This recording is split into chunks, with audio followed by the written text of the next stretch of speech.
I've been riding the Triumph Tiger 850 Sport for the last year now, and I have just about 10,000 miles on it, so I figured it was about time for an extended review.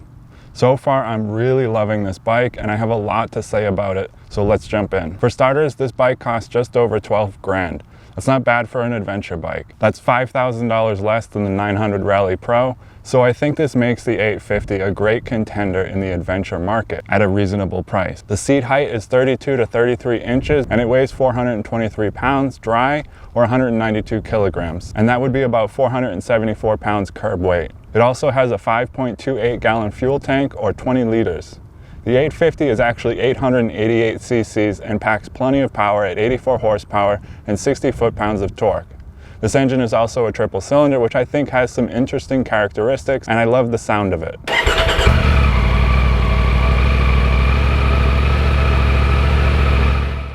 Let's talk about the design and appearance of the 850. For me personally, I love the design and layout of the motorcycle, and I think the blue option that I went with is absolutely gorgeous.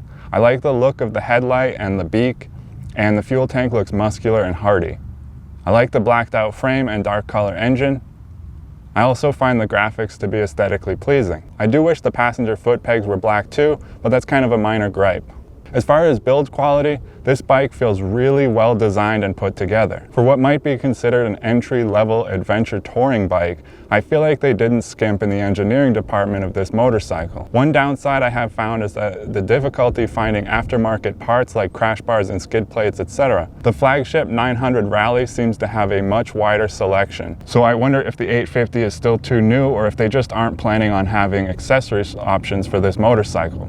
I did find everything I needed though at motomachines.com, which you may have noticed is a sponsor of this channel. So definitely go check those guys out if you're in the market for aftermarket parts for your bike. They're a really great company and have a great selection of parts. Next, let's discuss performance and handling. This bike is super peppy and has a nice pull when taking off from a stop. The engine performs well at highway speeds too, especially with the 6th gear. I never feel like I need more power even when passing at highway speeds. I will say though, those extra horsepower on the BMW 1200 GS definitely make a noticeable difference when passing at high speeds, but I think it's more than necessary. I think the engine performs extremely well, and like I said, I like the sound of the triple. It's also a very smooth engine and doesn't seem to shake very much, and I don't feel any vibration at the handlebars. This bike handles like a dream in the twisties and feels very easy to maneuver. I mean, it really shines on mountain roads, and I think that is where this bike performs at peak. That's not to say it doesn't perform well elsewhere though. It does a great job on the highway, and from what little off-road I've done in the last year, it has a nice balanced feel in the slow, rough stuff and feels planted on dirt and gravel roads. As far as the braking system, it does have Brembo brakes, and they feel really smooth and strong. The ABS is another nice safety feature that I've come to really prefer on my motorcycles. Overall, this bike feels very safe and confidence-inspiring. This bike is also very comfortable. I'm 6'1", and I feel comfortable in the saddle all day long, day after day. I like the upright seating position, and it feels like it just fits me. I haven't yet, but I will eventually put on some highway pegs, and I think that will really make the comfort that much better. As with most adventure bikes, the seat isn't great after 500 or 600 miles, but that is to be expected. The seating position is great, and I think that's the more important comfort factor. I have a little experience with a passenger on this motorcycle, and it didn't feel cramped at all riding two up, and the passenger found the seat and position to be comfortable. I could see touring comfortably with a pillion, but maybe not if you're camping, because all that gear and weight might stretch the limits of the bike, though I'm not saying it can't handle it, it just might not be as fun. The 850 has a load capacity of 491 pounds. One last note on comfort, the windshield is adjustable by just pulling on it, which gives it a nice range depending on your height. As far as technology, this bike has ABS, as I mentioned earlier, and it also has traction control. It also has a nice 5-inch TFT display with some cool options on the display depending on what things you want to see. Personally, I keep it on fuel efficiency so I can see my range and miles per gallon, and I like being able to see the RPMs and of course the speed. The screen is smaller than the 900, which has a 7-inch TFT display, but I don't think it needs to be any bigger than it is on the 850. One downside about the display is that you can only see the total mileage when you first start the bike, and then it goes away and it can't be pulled up again. This is a big pet peeve I have with this motorcycle. This bike has been very fuel efficient for me.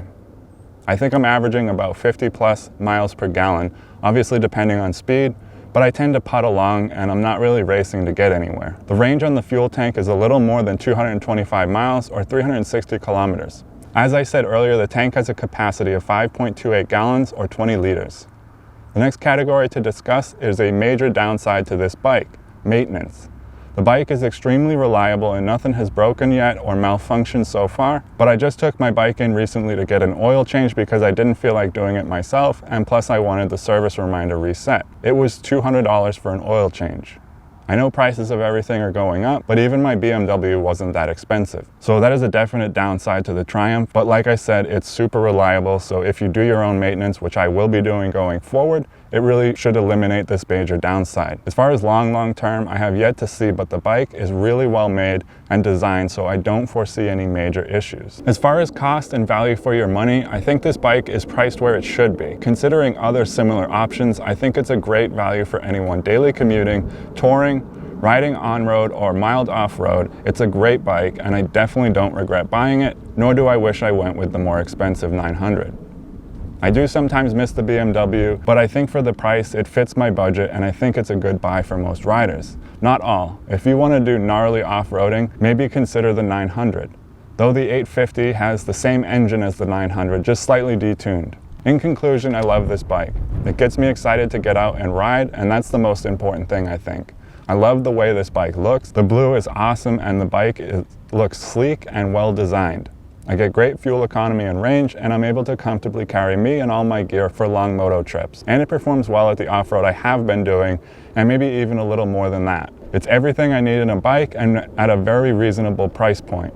If you're considering this motorcycle as an option, I think it's worth serious consideration and is a great value for your money. I am looking forward to many more miles with this motorcycle, and if you have any questions or if I missed anything, make sure to leave a comment down below. I'll be in the comment section all weekend replying to you guys, so even just pop in to say hi.